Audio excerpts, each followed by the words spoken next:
All right, so you thought you were going to get rid of me today, but you're still stuck with me. You get to listen to me. You don't get to see me. I don't know if that's a good thing or a bad thing, but here we go. Our lesson for today is multiplying radicals.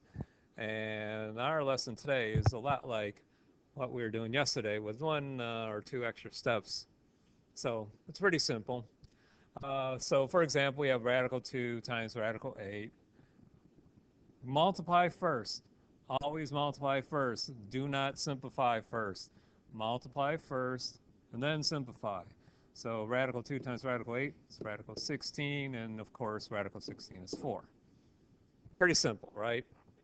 It's going to be an easy lesson, as long as you could do yesterday's lesson. Okay, and it doesn't matter if we have square roots or cube roots.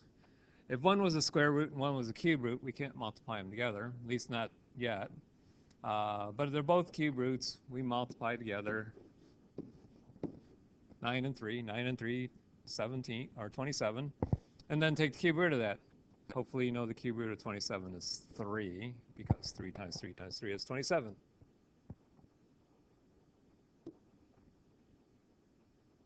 Okay, here's another one. Radical 12 times radical 15. Again, I know radical 12 is, you can simplify it, but you don't want to simplify first. You want to multiply first. All right, so radical 12 times radical 15. 12 times 15 is 180. And then, like yesterday, we're going to have to simplify that radical. So, to simplify that radical, we just find two factors of 180. One has to be a perfect square. So the biggest perfect square that's a factor of 180 is 36. 36 times 5. Okay, and we know the square root of 36 is 6. The square root of 5 we don't know, so we leave it the square root of 5, and that's our answer. So once you multiply it together, it's just like yesterday's lesson. You just have to simplify. Oh, so now, what if we have variables involved? What do we do then? Well, we do the exact same thing. Okay, multiply together first. Radical 8 times radical 2 is radical 16. X times x to the 5th is x to the 6th. Y to the 3rd times y to the 7th, y to the 10th. Okay, and after we multiply, we always simplify. So we know the square root of 16 is 4. What's the square root of x to the 6th? How do we find the square root of a variable? Simple enough. Just take half of the exponent. Half of 6. Half of 6 is 3. Half of 10 is 5. Now, here's the big thing. If your radical, or if your answer has odd exponents, we have to put it in absolute values. Why do we have to put it in absolute values? Because, like I told you yesterday, absolute value or radicals have to be positive. They're the principal square root. The principal square roots have to be positive. Anything to an odd exponent can be negative. If x was negative, then x to the 3rd would be negative. If y was negative, then y to the 5th would have to be negative. So in order to ensure that we get a positive answer, if we have odd exponents, we have to put our answer in absolute values. Remember, this is a video. You can stop it at any time if you need, if I'm going too fast, which I am going fast because I don't want to make this video too long. So if you're falling behind, just stop the video, rewind it, whatever you need to do. And don't let fractions throw you off because they are done the exact same way. All right, so first of all, if there's stuff outside the radicals, like there are in this case, the 2/3 and 9/10, we want to multiply them together first. So 2/3 times 9 over 10 is 18 over 30. We'll simplify that later. Then we multiply together what's inside the radical. Okay, the 5 over 8 times the 5 over 2. 5 times 5 is 25. 8 times 2 is 16. Once we do that, we're going to simplify the radical. If you want to simplify the fraction too, you can do that first.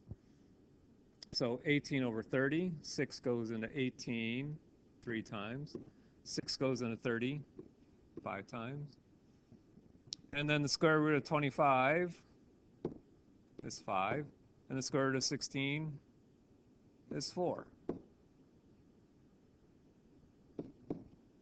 Okay, take the 3/5, multiply it by the 5/4. 3 times 5 is 15. 5 times 4 is 20. And then we can reduce our fraction. 5 goes into 15 3 times. 5 goes into 20 4 times. Okay, so pretty simple, right? We should be able to handle this. Okay. This one, again, this one might not look as intimidating as the last one, and it isn't. But just remember, multiply together the outsides first. 4 times -3 is -12. 10 times 2 is 20. And then we got to simplify that radical 20. So radical 20, we know, is radical 4 times radical 5. Remember, one of our factors has to be a perfect square. So if you try to use 10 and 2, we can't use 10 and 2 because neither 10 nor 2 is a perfect square.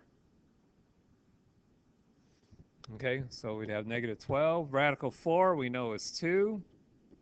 And radical 5 we don't know, so we leave it as radical 5. And then multiply the -2 and the -12 and 2, -24, radical 5.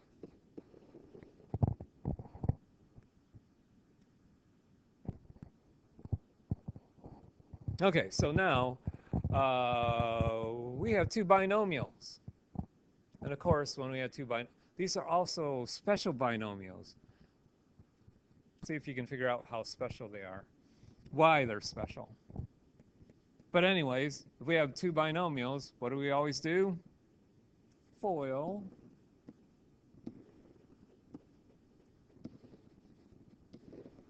Okay, so we have radical 6 times radical 6, which is radical 36. The outers is radical 6 times 3, 3 radical 6. The inners is -3 times radical 6. And the last times last, -3 times -3 is -9. So, look, the radical 3, the 3 radical 6 minus the 3 radical 6 cancel each other out, which meant that our two original binomials, these two things up here, were what? You remember the names of them? Conjugates.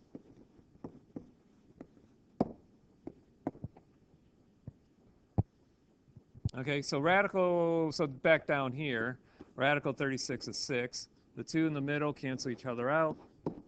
And we have the -9 at the end. 6 minus 9, -3. So our answer is just -3.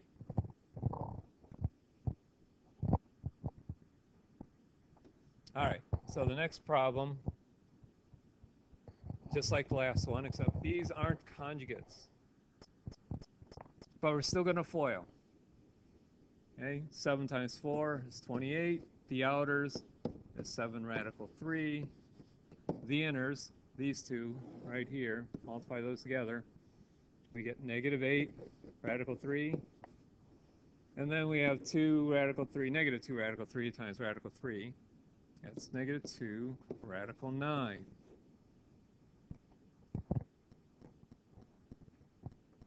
Okay, combine like terms, 28, 7 radical 3 minus 8 radical 3 is -1 radical 3. And then down here, we know radical 9 is 3. So down here, we have -2 times 3, -6. And then we can combine like terms again. 28 minus 6 is 22 minus radical 3.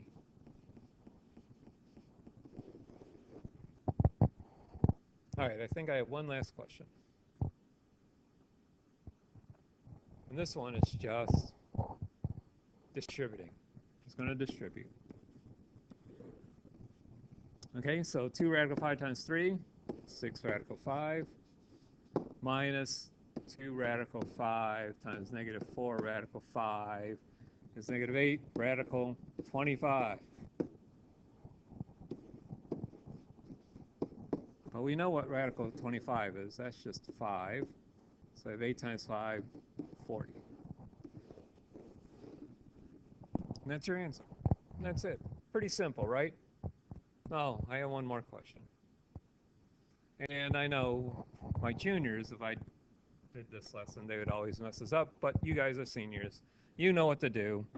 We know what that squared means. That squared means multiply 2 minus 5 radical 3 times 2 minus 5 radical 3.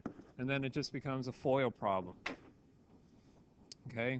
So it's just 2 times 2, 2 times negative 5 radical 3, negative 5 radical 3 times 2, negative 5. These are not conjugates. So the middle terms are not going to cancel out. One of them would have to be plus in order for it to cancel out. So we're going to FOIL, get 4 minus 10 radical 3 minus 10 radical 3 plus 25 radical 9. So we have 4. We have the two middle terms are like terms. That's minus 20 radical 3. And then down here, we know that radical 9 is really just 3. So 3 times 25, that's 75. And then combine like terms. We have the 4 and the 75, that's 79, minus 20 radical 3. All right, so your homework is a worksheet. It's on Classroom, or it will be on Classroom. It should be on Classroom.